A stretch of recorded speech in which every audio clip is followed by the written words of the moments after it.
Response video. This sharpie443 guy. We agree on a few things, and that's okay. But we disagree on some things. So I guess I'll just play part of the end of his video where he says some things I don't care for, and we'll go from there. Consumption and government consumption are basically the same. So what you're saying earlier about the people getting paid to do whatever in the government holds true with people being paid to do whatever in the private sector. So I don't see how that's opposite. You might argue it differently, but I'm okay with rich spending it on whatever they want. I really don't care because they'll pay someone else to do it and their income gets distributed that way. Yeah, see, but that's just silly. There's obviously a difference. There's different kinds of consumption. There's incredibly productive consumption and really destructive consumption. Consumption's a waste. You could spend $1 million on, health care as an example, or $1 million on a Hoover Dam. I mean, which one is going to give you more long-term return? You can go, and every time rich people spend money on a yacht or their mansion, there's very little social value added there. It's just a labor's wasted, so now there's less labor to do some other job. Labor's more expensive to do other work because now that labor's got to be consumed doing silly, trivial nonsense for some rich person. There's no value in the work, so it is not a Hoover Dam, it's not a bridge, it's not a road, it's not a piece of internet infrastructure, it's not a research and development, it doesn't create new product. It's really stupid, wasteful work. And so there's no, you have to add that up. I've given this example before, but I'll keep using it because it's a good example. There's a difference between the pyramids and, say, the Roman aqueducts. I mean, just in terms of which one did human race more good. They're both consumptions. They're both decisions to spend resources to invest, and one is hugely productive and one is completely destructive. It just consumes the blood of your society. So I think if you add up the liability of the rich, which is increased housing prices because they compete, they have a lot of unoccupied housing. They keep the market tight because they're always looking for something to buy, something to invest in, something to turn their income into a durable good, and hopefully an income increasing durable good, something that will increase in value over time. And then what they do is they spend a great deal of money on these personal indulgences. So how much of our national value is being consumed by skyboxes, waiters and waitress services, for the rich. They're all the little nonsense, the wasted work, manicuring, $1 million parties. This is not socially productive work. This is socially useless. It's a waste of human effort. It devalues labor. It doesn't increase its value. It devalues it. And it competes with productive work. The investment should have been in society. The money should have gone back to workers. If the rich are going to waste it, then it should go back to workers, and they should pay less taxes.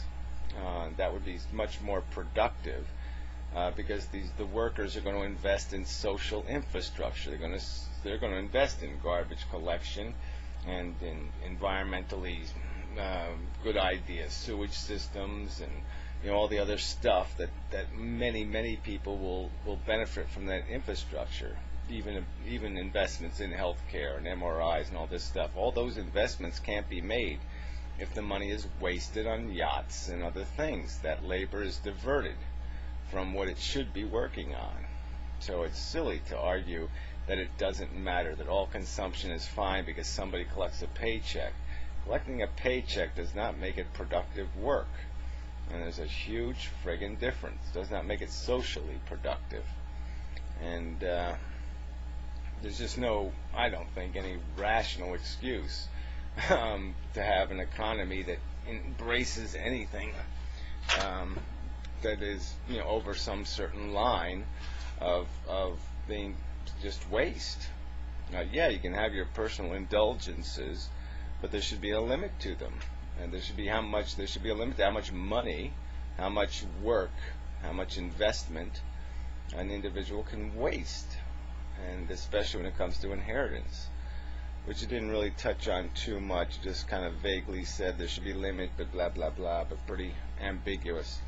And of course, the rich can give their kids privileges, all kinds of privileges, while they're raising them. They don't need to give them, get out of jail free cards and a free ride. And your argument that you only want this, that, and the other thing, I only want this much money, and so therefore the system isn't broken, well, that's just stupid. We see the system is broken. We see the consolidation of wealth, and we see what that consolidation means. It's a consolidation of ownership of the income engines that exist in an economy, the income generating property, the income generating businesses and production. And that ownership is exclusively at one end of the scale, and the rest of society is left out of that free money. And it probably shouldn't even exist as free money, and if it was distributed, it wouldn't. It wouldn't need to, because the investment could be made socially.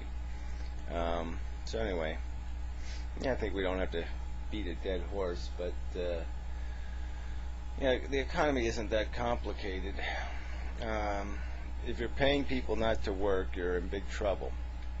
And we're paying a lot of people not to do any productive work. The people making the highest incomes in this country are not doing productive work. They're not pouring cement or something. They're not engineering. They're not architecting. No, they're playing games with money. They're manipulating. They're thieves. They've come up with clever little gimmicks to steal money from other people. And they're middlemen. They're useless parasites. And so when you consider all the income that's being generated from the ownership of production, which is a tax on labor, their profit, and all the wasted expenditures, and then this extra bonus of these high incomes for very low social productive yield. If we were paying brain surgeons huge amounts of money, that would make a lot more sense, or even architects. But no, we're paying assholes huge sums of money to engineer bullshit schemes to make money on paper. Paper money, bullshit. No productive work, just a gimmick. Enough said. Trading bonds and gold and all this other crap. It doesn't do civilians, human beings, any good at all. So, enough of video.